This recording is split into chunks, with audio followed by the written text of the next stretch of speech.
વાલિયા તાલુકા પંચાયત આમ આદમી પાર્ટીએ ભાજપ પાસેથી આંચકી લેતા ભાજપમાં સોંપો પડી ગયો છે। વાલિયા તાલુકામાં ઝાડુ ફરી વળતા આમ આદમી પાર્ટીએ ભાજપ પાસેથી સત્તા આંચકી લીધી છે।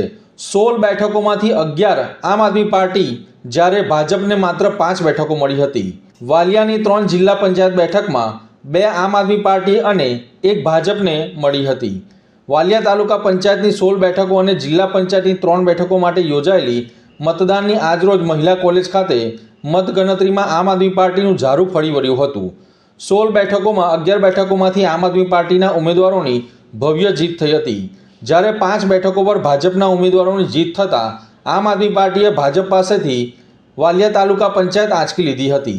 વાલિયાની જિલ્લા પંચાયતની 3 બેઠકોમાંથી વાલિયા અને પથાર બેઠક પર આમ આદમી પાર્ટી અને ડેલી બેઠક પર ભાજપના ઉમેદવાર જીત્યા હતા, તો બીજી તરફ કોંગ્રેસ ખાતું ખોલાવી શક્યું ન હતું। આમ આદમી પાર્ટીના વિજય ઉમેદવારો વિજય સરઘસ કાઢી વિજય ઉત્સવ મનાવ્યો હતો। આમ આદમી પાર્ટીએ વાલિયા તાલુકા પંચાયત અને જિલ્લા પંચાયત પોતાના હસ્તક કરી લેતા ભાજપની અંદર સોંપો પડી ગયો છે।